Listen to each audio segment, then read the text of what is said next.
Hindi nila sinusubukang maging sexy, pero dun sila lalong nagiging sobrang sexy. May kakaiba sa lakad ng mga introvert. Mabagal, may direksyon, parang may sariling mundo na hindi nila kailangang ipaliwanag.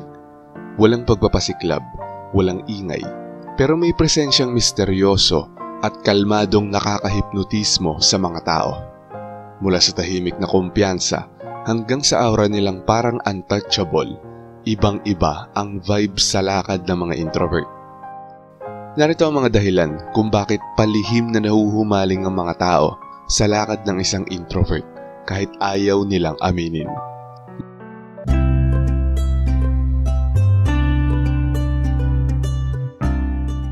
Number 1. Naglalakad ang mga introvert na parang may tinatagong lihim.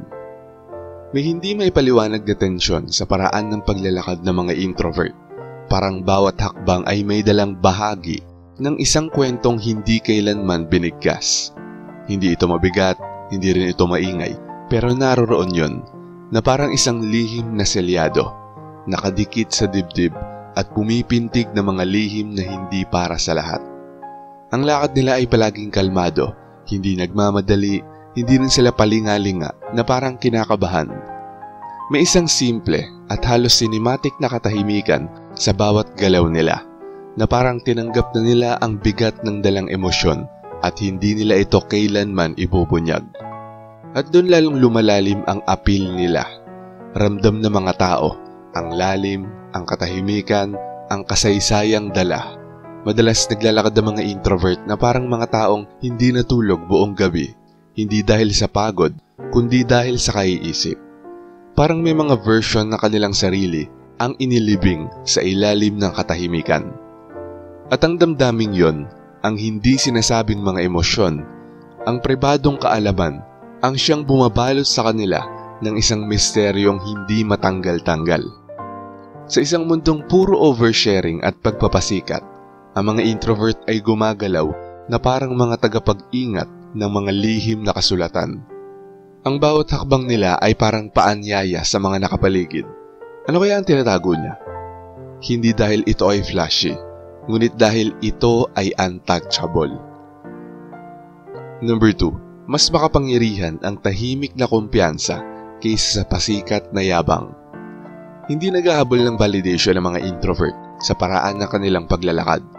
Hindi sila nagwawasiwas ng braso o malakas na hinahakbang ang mga paa para ipakita ang kapangyarihan. Sa halip, ang tunay nilang lakas ay nasa restraint. Walang insecurity na kailangang itama, walang imaheng kailangang palakihin. Buong katawan nila ay nagpapakita ng kalmadong kumpiyansa na parang sinasabing, hindi ko kailangang patunayan ang kahit ano sa kahit sino. Relax, pero matatag ang kanilang mga balikat. Tuwid ang kanilang likod. Hindi para magmukhang matangkad, ngunit dahil dala nila ang tiwala sa sarili.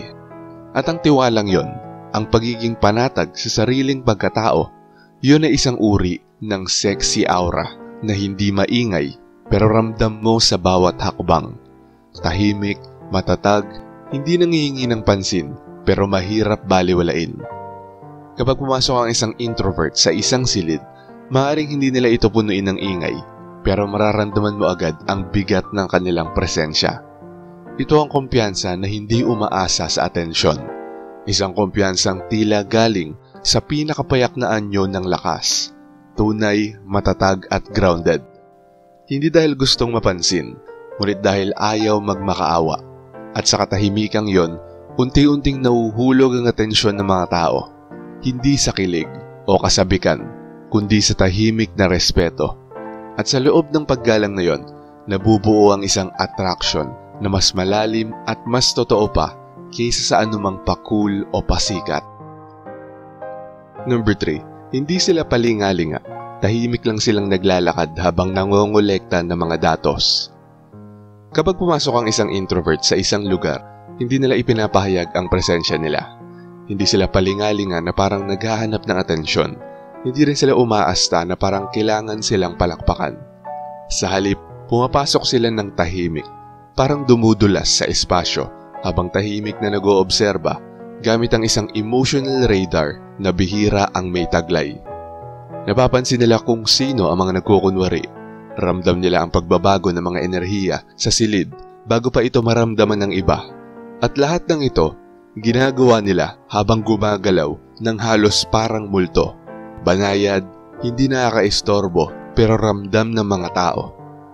Hindi ito pagiging suplado. Ito ay pagpoproseso. Tinitignan ng mga introvert ang lahat kahit hindi mo sila direktang nakikitang tumitingin. At ang ganitong presensyang mapagmasid ay nakakahumaling. May dala itong misteryo. Parang alam na nila ang mga bagay na hindi nila kailangang banggitin. Maaring hindi sila nakikisalamuha pero mararamdaman mong nabasa ka na nila. At ang maramdaman mong binasa ka ng tahimik, walang panghuhusga, walang kailangan mula sa iyo, ay isa sa mga pinaka-haunting na sensual experience. Dahil ang mga introvert ay hindi gumagalaw sa isang kwarto para may makuha. Gumagalaw sila na parang pinakikinggan ng mga pader, binabasa ang mga wikang hindi sinasabi, at tahimik na nagdedesisyon kung karapat-dapat ba ang lugar na yon sa kanilang presensya. Number 4. Nakapokus sila sa isang bagay na walang ibang makasunod. Ang tingin ng mga introvert ay hindi kung saan-saan o walang direksyon. Hindi ito naghahanap ng mga papuri at lalong hindi ito naghahanap ng atensyon. Ang mga mata nila ay nakakabit sa loob, sa isang alaala, sa isang damdamin, sa isang ideya, o minsan ay sa isang mental na daanan para makatakas. Tahimik ang kanilang mga mata pero may lalim. Minsan malayo ang tingin, minsan nakayuko, minsan nakatitig sa isang bagay na tila sila lang ang nakakakita. Pero laging may pag-aari, hindi lutang, kundi buo. Itong panloob na pagtutok ang nagbibigay sa kanila ng misteryo, hindi dahil nagmamaang-maangan sila, kundi dahil wala talaga ang mga tao sa mundo nila sa mga sandaling yon. At doon nagsisimulang mahumaling ang mga tao. Hinahanap-hanap ng iba ang eye contact ng mga introvert. Hindi dahil madalas itong ibigay, kundi dahil kapag ginawa nila, pakiramdam mo parang pinili kang pansinin. Kapag pinagsama mo ang kanilang tahimik na lakad at ang malalim o parang malayong tingin, para silang naglalakad sa pagitan ng mga mundong hindi natin mararating. At ang kakaibang perception na yon ang nakakabighani. Yung pakiramdam na may sinusubaybayan silang bagay na mas malaki kaysa sa realidad. At kapag na-realize ng mga tao na malamang hindi nila kailanman makikita kung ano yon, mas lalo nila itong ginugusto. Dahil ang mga bagay na hindi natin maabot ay siyang mga bagay na mas lalo nating kinagigiliwan. At walang mas mahusay sa tahimik na pagiging unreachable kaysa sa isang introvert. Number 5, ang silent movie star aura. May isang uri ng poetry, isang halos cinematic, sa paraan ng paggalaw ng mga introvert sa mundo. Para silang lumabas mula sa isang lumang black and white na pelikula, kung saan kaunti lang ang mga salita, pero malalim ang damdamin. Hindi nila kailangan ng matinding expression o grand entrance. Hindi sila nag-aanunsyo ng kanilang pagdating. Sa halip, naglalakad lang sila na may tahimik na grace. Hinahayaan ng katahimikan na magsalita para sa kanila. Ang lakad nila ay yung tipong gusto mong i-replay sa isip mo ng mabagal, frame by frame. Para bang nakikisayaw ang hangin sa kanilang suot at ang liwanag ay kusang yumuyuko sa kanilang anino. Hindi sila maingay, pero may iniiwang marka. Minsan kahit ang tanawin ng likod nilang paalis na ay parang huling eksena ng isang pelikula, yung tipong mararamdaman mo pa rin kahit ilang araw na ang lumipas. May impresyon ng mga introvert na bawat kilos nila ay sinadya kahit hindi naman talaga. At yan ang maganda sa kanila. Naglalabas sila ng presensya kahit wala silang intensyon. Para kang nakasaksi ng isang bagay na makahulugan. Kahit saglit lang yon tumagal. Ang katahimikan nila ay hindi basta nawawala, nananatili ito. Parang isang eksenang hindi mo maalis sa isip, kahit hindi mo siya lubos na naintindihan. Number 6, ang kanilang paraan ng pagdadala sa sarili. May kakaibang uri ng kapangyarihan sa hindi pangangailangang magpakitang gilas, at ang mga introvert ay likas na daluyan ng power na yon. Ang tindig nila ay hindi sumisigaw, kundi humuhuni. Naglalakad sila na parang nakakonekta sa isang bagay sa loob. isang bagay na hindi basta-basta matitinag. Walang pagyoko, walang kayabangan, isang tuloy-tuloy at tahimik na poise na tila bunga ng maraming taon ng pagninilay at malalim na pag-unawa sa sarili. Bawat galaw nila ay tila may ugat, may layunin, pero hindi para sa pagpapasikat. Ramdam mong hindi sila naglalakad para magpakitang tao. Naglalakad sila dahil tanggap nila ang sarili nila. At ang pagtanggap na yon, ang panloob na pag-angkla, ay nagiging tila hindi nakikitang force field na nagpapalingon sa mga tao. Napapatingin, napapaisip, hindi lang dahil sa mga kilos nila, kundi dahil parang may nalalaman silang hindi alam ng karamihan. Ang spiritual self-containment nila, yung kalmadong lakas na parang nakaipon lang sa loob, ay nakakabighani. Ramdam ng mga tao na nasa presensya sila ng isang taong hindi madaldal pero kapag nagsalita, mabigat. At sa mundong lulong sa ingay, ang banayad na lakas ng isang introvert ay hindi basta-basta malilimutan. Hindi sila sumisigaw para mapansin. Naglalakad sila na parang bulong, na paulit-ulit umaalingaw-ngaw sa isipan ng mga tao. Number 7. Ang mga hakbang nila ay may layunin. Kapag naglalakad ang mga introvert, kitang-kita mong hindi sila nagmamadali para makisabay sa uso at hindi rin sila gigil na parang nanggagalaiti sa mundo. Gumagalaw sila ng may layunin. May kakaiba sa bawat hakbang nila, parang bawat isa ay mahalaga. Maaaring pupunta lang sila sa isang tindahan, cafe o simpleng lumalayo sa ingay ng paligid. Pero lagi mong mararamdaman na parang nasa isang personal na misyon sila, kahit sila lang ang nakakaalam kung ano yon. Hindi sila naglalakad para magbukang cool o confident sa panlabas. Ang lakad nila ay grounded, maayos at konektado sa damdamin. Mararamdaman mong alam nila kung saan sila pupunta. Hindi dahil may perpektong plano sila, kundi dahil alam nila kung ano ang mga ayaw nilang puntahan, kaguluhan, ingay at pagpapanggap. Hindi masyadong mabilis, hindi rin mabagal. Saktong-sakto lang, dahil kanila yon. At ang pag-aari nila sa sariling bilis na yan ang lumilikha ng isang ritmong nakakaakit kahit hindi sinasadya. Hindi ito kumpiyansang humihiyaw ng tignan mo ko, kundi kumpiyansang pabulong na nagsasabing pinipili ko ang landas ko kahit hindi mo ito nakikita. Ang mga hakbang nilang walang pakitang tao ay paalala ng kung ano talaga ang tunay na misyon mula sa loob, sa isang mundong abalang-abala sa paghahabol ng mga walang saysay. Number 8. Maganda ang galaw ng damit sa kanila. May kakaibang aesthetic beauty na nangyayari kapag naglalakad ang mga introvert, lalo na kapag tinamaan ng hangin ang laylayan ng kanilang hoodie, jacket o ang pagkakalukot ng kanilang shirt sa tamang anggulo. Hindi ito sinasadya, hindi ito pinagplanuhan. Para bang ang mismong universe ang nagdesisyong gantimpalaan ang kanilang katahimikan ng isang perpektong cinematic moment. Dahil mga introvert kadalasan hindi naman nagbibihis para magpasikat. Madalas para sa protection, kaginhawaan o para maging invisible. At doon pumapasok ang irony. Mas lalo silang nagmumukhang kapansin-pansin. Ang kilos ng kanilang kasuotan habang sila ay naglalakad ay tila sumasabay sa katahimikan ng kanilang personalidad. Parang lahat ay natural, hindi pilit. Hindi ito curated beauty. Ito ay aksidenteng tula. At yan ang nakikita ng mga tao bilang sexy. Walang pagtatangkang manokso, walang ensayo ng pasway-sway o pa-cute na pag-ikot. Basta isang tao lang na tahimik na naglalakad sa mundo. At sa kung anong paraan, nagagawang magbukang stylist ang hangin. Ang ganitong raw at walang kamalay-malay na elegance ay mas nakakagalaw ng damdamin kaysa kahit anong fashion show. Dahil totoo ito. At sa kulturang puno ng mga filters at pagpapanggap, ang ganitong uri ng natural na daloy ay bihira at lubos na kaakit-akit. Number 9, I'm somewhere else vibe.